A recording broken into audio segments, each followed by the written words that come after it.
This is Hillary Clinton looks so talking to her pretty. husband, the President of the United States, right after Well, you know this what? speech. We'll try to call you when I get up to the box, okay? So everybody can talk to you. Yeah, me too. I love you too, honey.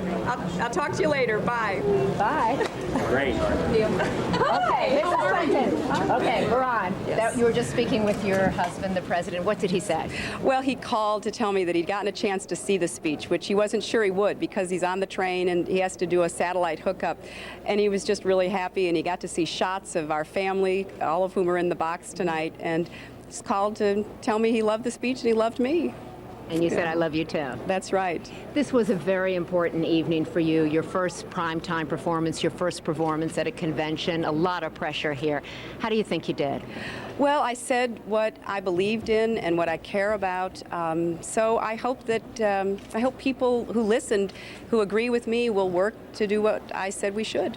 You had to have been nervous. I mean, I think everybody was nervous for you out there. How nerve-wracking was this experience? Well, it's been kind of a nervous week because there's been so much going on.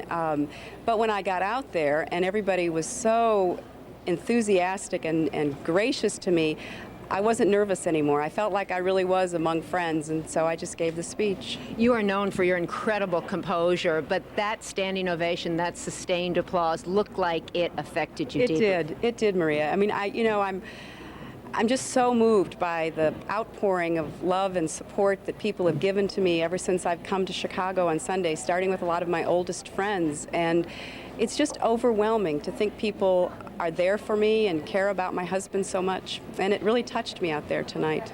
This has been a difficult couple of years for you.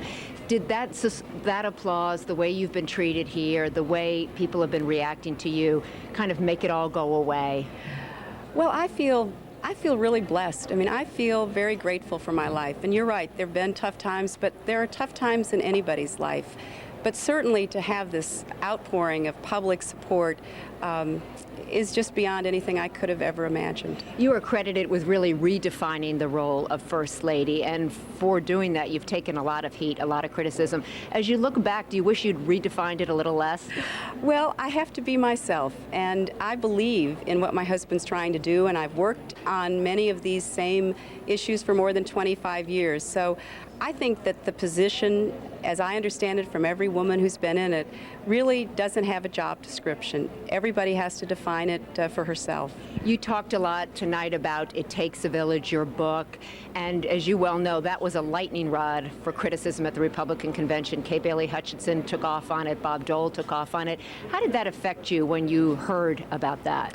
Well, I heard about it, and I wondered whether anyone who was criticizing it had ever read the book. And maybe now some people who only heard about it from some critic of mine or the president's will actually read it.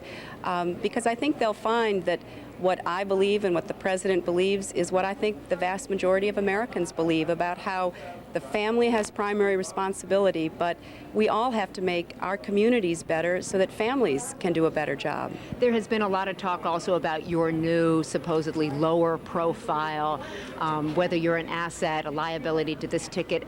As you walk down those steps and you come over here to talk to me, how do you feel about your position in this race, this upcoming race?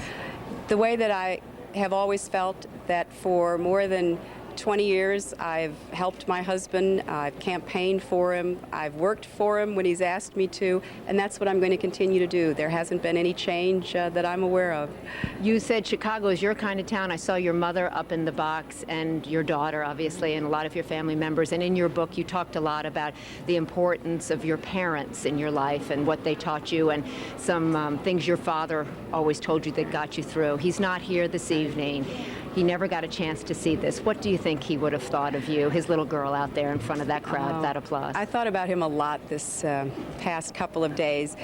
Well, I think that he would have just told me, as he always did when I was growing up, just be yourself, stand up for what you believe, and don't worry about what other people think. He would have been very happy to be here. I'm sure he would have had some criticism. He would have said, well, you could have done this differently, but I wish he could have been here with my mother. It was a wonderful evening for you. Thank you, Hillary Clinton, for joining us. Thank your husband for letting you, not taking too much of your time on the phone. Thank you very much. And we're going back up to you, Tom.